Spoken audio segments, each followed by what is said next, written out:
Welcome back. ഇന്ന് നമ്മൾ വന്നിരിക്കുന്നത് ചായക്കടയിൽ നിന്ന് കിട്ടുന്ന നല്ല മുരിഞ്ഞ പരിപ്പുവടയുടെ റെസിപ്പി ആയിട്ടാണ്. ഇത് നല്ല ഒരു എന്താ പറയുക, ആ ചായക്കടയിൽ നിന്ന് കിട്ടുന്ന അതേ രുചിയിൽ തന്നെയാണ് നമ്മളിത് തയ്യാറാക്കുന്നത്. ചില കാര്യങ്ങളൊക്കെ ശ്രദ്ധിച്ചാൽ അതേ രുചിയിലും അതേ ആ ഒരു ടേസ്റ്റിലൊക്കെ തന്നെയുള്ള നല്ല മുരിഞ്ഞ പരിപ്പുവട നമുക്ക് വീട്ടിൽ തന്നെ തയ്യാറാക്കാം. അപ്പോൾ ഈ ഒരു രീതിയിൽ നിങ്ങൾ ഇതുവരെ ട്രൈ ചെയ്ത് നോക്കിയിട്ടില്ല എങ്കിൽ ഒന്ന് ട്രൈ ചെയ്ത് നോക്കുക. വീഡിയോ ഇഷ്ടപ്പെട്ടാൽ ലൈക്ക് ചെയ്യാനും നിങ്ങളുടെ ഫ്രണ്ട്സ് ആൻഡ് ഫാമിലിക്കും ഷെയർ ചെയ്യാനും മറക്കരുത്. അതുപോലെ നമ്മുടെ ചാനൽ സബ്സ്ക്രൈബ് ചെയ്തിട്ടില്ലാത്തവർ സബ്സ്ക്രൈബ് ചെയ്യാനും തൊട്ടടുത്തുള്ള ബെൽ ബട്ടണിൽ ഓൾ പ്രസ് ചെയ്യാനും മറക്കരുത്. എന്നാൽ മാത്രമേ ഞാൻ വീഡിയോസ് ഇടുമ്പോൾ അതിനുള്ള നോട്ടിഫിക്കേഷൻ നിങ്ങൾക്ക് ലഭിക്കുകയുള്ളൂ. അപ്പോൾ നമുക്ക് നോക്കാം എങ്ങനെയാണ് ആ ഒരു രീതിയിലുള്ള പരിപ്പുവട ഉണ്ടാക്കുന്നതെന്ന്. നമ്മളിവിടെ പരിപ്പ് എടുത്തിട്ടുണ്ട്. ഇത് വടപ്പരിപ്പാണ്. നമുക്ക് കടലപ്പരിപ്പും കിട്ടും, വടപ്പരിപ്പും കിട്ടും. അപ്പം വടപ്പരിപ്പ് എന്ന് വെച്ചാൽ അതെടുക്കുമ്പോഴാണ് കേട്ടോ കൂടുതൽ ടേസ്റ്റ്. അപ്പോൾ ചായക്കടയിലുള്ള അതേ രുചിയിൽ കിട്ടാൻ വേണ്ടി വടപ്പരിപ്പ് എടുക്കണം. പീസ് പരിപ്പ് എന്നൊക്കെ പറയും. അത് കടലപ്പരിപ്പ് എടുത്താൽ കടലപ്പരിപ്പും കൊണ്ട് ഉണ്ടാക്കാം, പക്ഷേ രുചി കൂടുതൽ വേണമെങ്കിൽ വടപ്പരിപ്പ് വേണം. അപ്പോൾ നമ്മളിവിടെ കുതിരാൻ വേണ്ടി ഒരു 2 മണിക്കൂർ കുതിരാൻ വേണ്ടി വെള്ളം ഒഴിച്ച് വെച്ചിട്ടുണ്ട്. 2 മണിക്കൂർ ശേഷം നമുക്കിത് തയ്യാറാക്കാം. അപ്പോൾ ആദ്യം തന്നെ നമുക്കിതിലേക്കൊരു മിക്സ് തയ്യാറാക്കണം. അതിനുവേണ്ടി വലിയ ജീരകമാണ്, ഒരു 1.5 ടീസ്പൂണോളം വലിയ ജീരകം എടുത്തിട്ടുണ്ട്.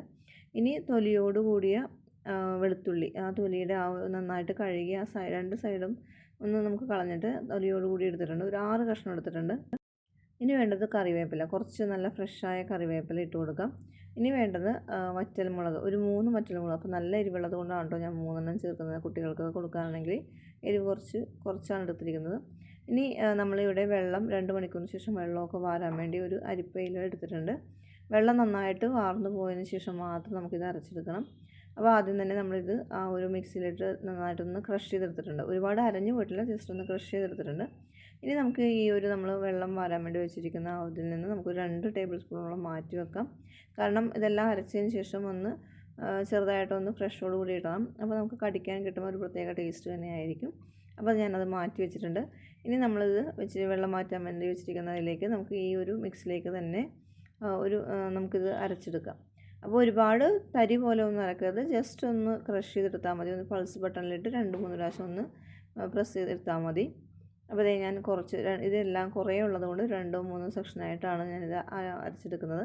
കേട്ടോ, ഈ ഒരു രീതിയിൽ ചെറിയ തരിതരിപ്പോടു കൂടിയാണ് നമ്മളിവിടെ അരച്ചെടുക്കുന്നത്. ഒരുപാട് അരഞ്ഞു പോകരുത്. അപ്പോൾ ഈ ഒരു രീതിയിൽ നമുക്കിത് അരച്ചെടുക്കാം. അപ്പോൾ നമുക്കിനി മറ്റൊരു ബൗളിലോട്ട് മാറ്റി കൊടുക്കാം. അപ്പോൾ അതേ മറ്റൊരു ബൗളിലൊക്കെ ഇട്ടിട്ടുണ്ട്. ഇനി നമുക്ക് ബാക്കിയുള്ളതും കൂടി ഇതുപോലെ തന്നെ നന്നായിട്ടൊന്ന് അരച്ചെടുക്കുക. അപ്പോൾ അതേ ബാക്കി ഞാൻ എടുത്തിട്ടുണ്ട്. ഇതും ഇതുപോലെ തന്നെ നമുക്ക് ചെറുതായിട്ട് തരിതരിപ്പോടുകൂടി അരച്ചെടുത്തിട്ട് വരാം. അപ്പോൾ അതേ നമ്മളിത് എല്ലാം തന്നെ അരച്ചെടുത്തിട്ടുണ്ട്. ഇനി നമുക്കിതിലേക്ക് കുറച്ച് സവാള ഇതിലേക്ക് ഇടണം. അപ്പം ഒരു വലിയ സവാള ഞാനിവിടെ എടുത്തിരുന്നു. അത് നന്നായിട്ട് എന്താ പറയുക, ചെറിയ ചെറിയ കഷ്ണങ്ങളാക്കി എടുത്തിട്ടുണ്ട്. പിന്നെ ഒരു 5-6 ചെറിയ ഉള്ളി, ഒരു 3 പച്ചമുളക്, ചെറിയ കഷ്ണം ഇഞ്ചി, കുറച്ച് കറിവേപ്പില. അപ്പോൾ ഇതെല്ലാം കൂടി നമ്മളുടെ ആ ഒരു പരിപ്പിൻ്റെ മിക്സിലേക്ക് ഇട്ട് കൊടുക്കുന്നുണ്ട്. ചെറുതായിട്ട് കട്ട് ചെയ്യുക, നന്നായിട്ട് ചെറുതായിട്ട് കട്ട് ചെയ്യുക, അത് പ്രത്യേകം ശ്രദ്ധിക്കുക. ഇനി ഇതിനാവശ്യമായ ഉപ്പ് കൂടി നമുക്ക് ഇതിലേക്ക് ഇട്ട് കൊടുക്കാം. ഇനി നമുക്ക് നന്നായിട്ടൊന്ന് ഇതൊന്ന് ആ ഒരു ഉള്ളിയും പരിപ്പും എല്ലാം നന്നായിട്ട് മിക്സ് ആകുന്നവരെ ഒന്ന് കൈകൊണ്ട് തന്നെ നന്നായിട്ടൊന്ന് മിക്സ് ചെയ്ത് കൊടുക്കുക കേട്ടോ, അതാണ് നല്ലത്. അപ്പോൾ നമ്മളിത് അരച്ചെടുക്കുമ്പം ഒട്ടും തന്നെ വെള്ളം പാടില്ല. അപ്പോൾ അതുകൊണ്ടാണ് വെള്ളം നന്നായിട്ട് വാർന്നതിന് ശേഷം മാത്രം എടുക്കുക എന്ന് പറഞ്ഞത്. അപ്പം ഇനി നമ്മളിത് പിടിച്ച് നോക്കുമ്പം ഒട്ടും തന്നെ പൊട്ടാത്ത രീതിയിൽ വരുന്നുണ്ടെങ്കിൽ അത് കറക്റ്റായിരിക്കും. ഇനി ആദ്യം തന്നെ എടുത്ത് വെച്ചിരിക്കുന്ന ആ പരിപ്പ് ഇതിലേക്ക് ഞാൻ ഇട്ട് കൊടുത്തിട്ടുണ്ട്. ആ പരിപ്പ് കൂടി ഇട്ടിട്ട് ഒന്നും കൂടി ഒന്ന് മിക്സ് ചെയ്തെടുക്കുക. ഇങ്ങനെ ഇടയ്ക്കപ്പം ഈ ഒരു പരിപ്പോട് കൂടി കടിക്കാൻ കിട്ടുന്നത് വളരെ നല്ലത് തന്നെയാണ്, ഒരു പ്രത്യേക ടേസ്റ്റ് തന്നെയായിരിക്കും. അപ്പോൾ കൈകൊണ്ട് നന്നായിട്ട് ഒന്ന് മിക്സ് ചെയ്ത് കൊടുത്തിട്ടുണ്ട്. ഇനി നമുക്കിത് ചെറിയ ഉരുളകളായിട്ട് എടുക്കാം. അപ്പോൾ ഒരുപാട് വലുതായിട്ടൊന്നും എടുക്കരുത്, കാരണം പെട്ടെന്ന് ഉള്ളു അധികം വേവത്തില്ല. നമ്മൾ വീട്ടിൽ തന്നെ തയ്യാറാക്കുമ്പോൾ ഒരുപാട് എണ്ണയിലൊന്നും അല്ലല്ലോ ഫ്രൈ ചെയ്യുന്നത്. അപ്പം ഒരു പിടി എടുത്തിട്ടുണ്ട്, ഒരു ഉരുളയൊക്കെ എടുത്തിട്ടുണ്ട്. ഈ കൈപ്പത്തിയിലൊക്കെ വെച്ചിട്ട് ജസ്റ്റ് കൈ കൊണ്ട് തന്നെ ആ ഒരു കൈപ്പത്തി കൊണ്ട് തന്നെ ജസ്റ്റ് ഒന്ന് പ്രസ് ചെയ്തെടുക്കുക. സാധാരണ പരിപ്പ് വട നടുക്കൊന്ന് പൊങ്ങി 2 സൈഡും എന്താ പറയുക പതിഞ്ഞിരിക്കുന്ന രീതിയിലാണ്. അപ്പോൾ ആ രീതിയിലൊന്ന് കൈ കൊണ്ടൊന്ന് പ്രസ് ചെയ്ത് കൊടുക്കുക.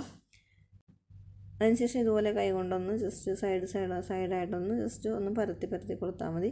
അപ്പോൾ ഇതുപോലെ നമുക്ക് തയ്യാറാക്കാം. അപ്പം ഞാൻ പറഞ്ഞു ഓരോരുത്തരുടെ ഇഷ്ടമനുസരിച്ച് ഇതിൻ്റെ വലിപ്പമൊക്കെ നോക്കാം. കാരണം അപ്പോൾ ഞാൻ ഒരുപാട് വലിയ വലിപ്പത്തിലൊന്നും എടുക്കുന്നില്ല. പക്ഷെ നമ്മളിങ്ങനെ പിടിച്ചിട്ട് നന്നായിട്ടൊന്ന് പിടിച്ചെടുക്കുക, അല്ലെങ്കിൽ ചിലപ്പോൾ പൊട്ടിപ്പോകാൻ ചാൻസ് ഉണ്ട്. വെള്ളമൊക്കെ അധികം ഉണ്ടെങ്കിൽ പൊട്ടിപ്പോകാൻ ചാൻസ് ഉണ്ട്. അപ്പോൾ കൈ കൊണ്ട് ഇങ്ങനെ എടുത്തിട്ട് നന്നായിട്ടൊന്ന് പ്രസ് ചെയ്ത് കൊടുത്തിട്ടുണ്ട്. എന്നിട്ട് ആ സൈഡൊക്കെ ഒന്ന് ഇങ്ങനെ ഒന്ന് പരത്തി എടുത്തിട്ടുണ്ട്. അപ്പോൾ ഇത് നമുക്ക് എല്ലാം തന്നെ ഇത് നന്നായിട്ട് എടുക്കാം. ഇതുപോലെ തന്നെ ഉരുട്ടി പരത്തിയെടുക്കാം. അപ്പോൾ ഈ ഒരു അളവിൽ നമുക്ക് 14-15ഓളം കിട്ടും. അപ്പോൾ ഈ ഒരു സമയത്ത് ഞാൻ എണ്ണ ചൂടാകാൻ വേണ്ടി വെച്ചിട്ടുണ്ടായിരുന്നു. അപ്പോൾ നമ്മൾ ഓയിലാണ് ഇത് ഫ്രൈ ചെയ്തെടുക്കുന്നത്. ഇനി ഇത് നമുക്ക് ഓരോന്നായിട്ട് ഇട്ട് കൊടുക്കാം.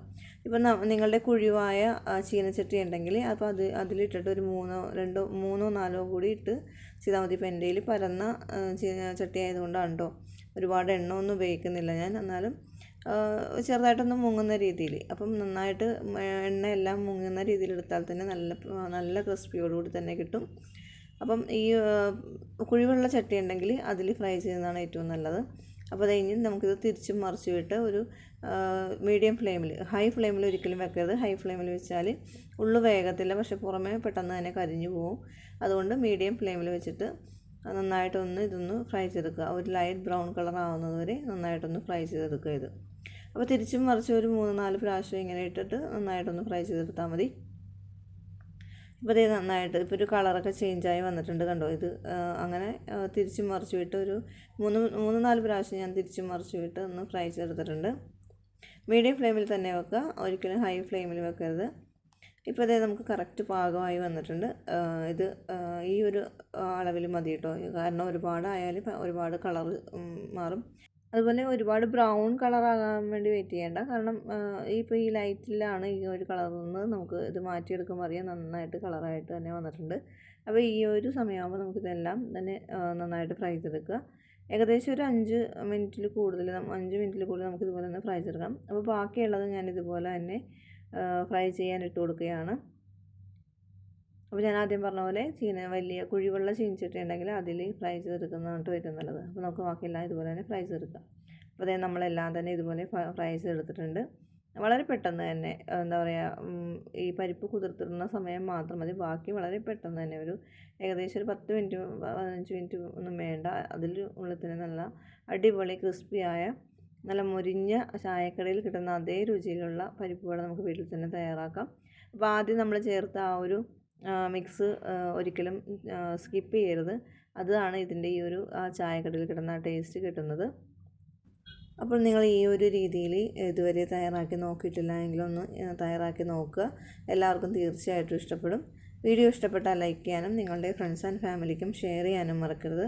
അതുപോലെ നമ്മുടെ ചാനൽ സബ്സ്ക്രൈബ് ചെയ്തിട്ടില്ലാത്തവർ സബ്സ്ക്രൈബ് ചെയ്യാനും തൊട്ടടുത്തുള്ള ബെൽ ബട്ടണിൽ ഓൾ പ്രസ് ചെയ്യാനും മറക്കരുത്. എന്നാൽ മാത്രമേ ഞാൻ വീഡിയോസ് ഇടുമ്പോൾ അതിനുള്ള നോട്ടിഫിക്കേഷൻ നിങ്ങൾക്ക് കിട്ടുള്ളൂ. അപ്പോൾ മറ്റൊരു അടിപൊളി വീഡിയോ ആയിട്ട് കാണുന്നവരെ താങ്ക് യു ഫോർ വാച്ചിങ്.